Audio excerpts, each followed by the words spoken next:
A very good morning, dear students. Hope all of you are doing good. Welcome again to the history class of Holy Cross School and Pew College of 7th Standard. In the previous class, we discussed about what were the changes took place in the subcontinent with the help of two maps. All of us know that change is the nature of society. History bears an ample testimony to the fact that change is the law of life. We came across a lot of changes from the ancient to the medieval period of India. In today's class, we will learn about new and old terminologies. New and old terminologies. Let us understand what is terminology. Terminology means words. The meaning of the words changes over the time period. It will not remain same. It means the words which were used in the medieval period, the meaning of that particular word will not remain same in today's period. Information changes over a period of time. It means the information produced in different time period will not remain same. It will change over the time period. For example, medieval period or the ancient period. In terms of the context in which it is produced. We can take a small example. In the previous class, we were discussing about both the maps. These both the maps were produced in different time period. That's why these maps were completely different from each other. In terms of meaning and language, for instance, the medieval Persian is different from the modern Persian, both with the reference to the grammar, vocabulary and the meanings.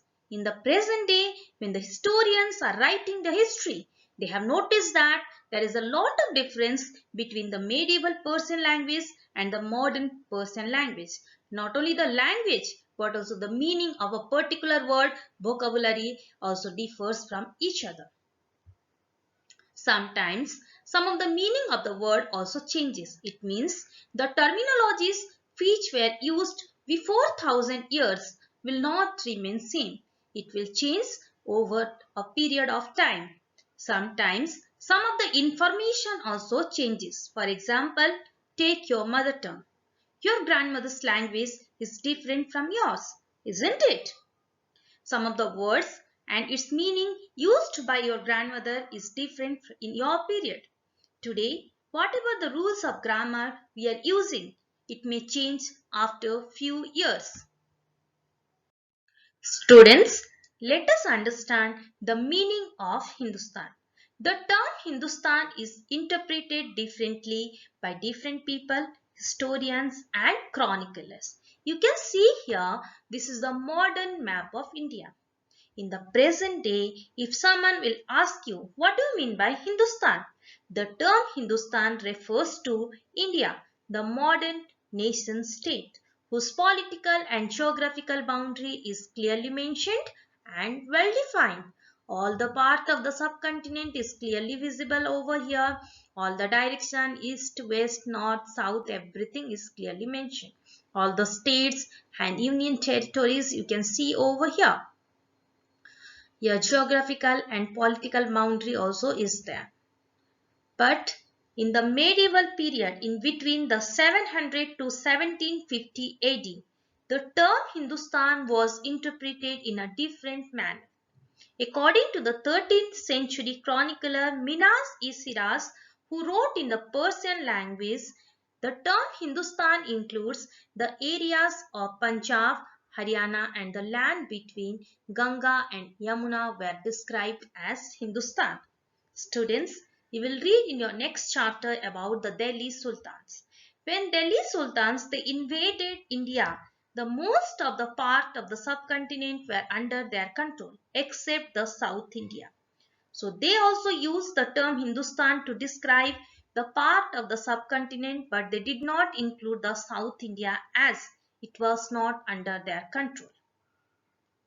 Babur, who was a Mughal emperor, used the term Hindustan to describe the geography, the fauna, the culture and the inhabitant of the subcontinent. It means the people who are staying in the subcontinent, their lifestyle, their culture, the geographical boundary and the animal who were living in the forest. To describe all these things, he also used the term Hindustan. Amir Khusrau, who was a 14th century poet, used the term Hind to describe the Hindustan. Students, let us understand the meaning of the word foreigner. In the present day, who is a foreigner? The person who comes from other country or the person who is not an Indian is considered as a foreigner. Suppose anyone comes from the country like USA, Canada or England. That person is considered as a foreigner because he doesn't belong to our country. But if someone comes from your neighboring state like Andhra Pradesh, Tamil Nadu or Kerala, will you consider him as a foreigner? No, that person is not considered as a foreigner because he belongs to the part of our country.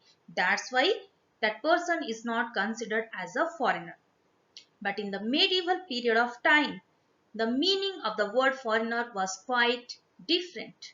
In the medieval period of time, the word foreigner means a stranger who appeared in a given village or who was not the part of that particular society or culture was considered as a foreigner. To understand this, we will take a simple example. Suppose you are staying in the village Marathalli and your friend is staying in the village Whitefield. Your friend comes to your house. Will you consider him as a foreigner? No. Your friend is not considered as a foreigner because he is staying in the same country. That's why he is not considered as a foreigner in the present period of time. But in the medieval period of time, suppose he comes to your house. In that period of time, he was considered as a foreigner because he doesn't belong to your society or culture. That's why he was considered as a foreigner in the medieval period of time. From the above example, we understood that how the information changes over the period of time. Not only the information changes, but also the meaning of the particular word also changes over a period of time. We understood that the meaning of the particular word foreigner was quite different in different period of time. Medieval sources. Historians rely on many sources to write the history. Different sources are used by the historians to study the past depending on their availability, like coins, manuscripts, art and architecture, and inscription. In the 6th standard, you read about the coins, art and architecture, and inscriptions, which were widely available in that period of time. The period of their study, about which period they were studying the history. For example, the medieval period or the ancient period or the modern period. What were the sources available in that particular period?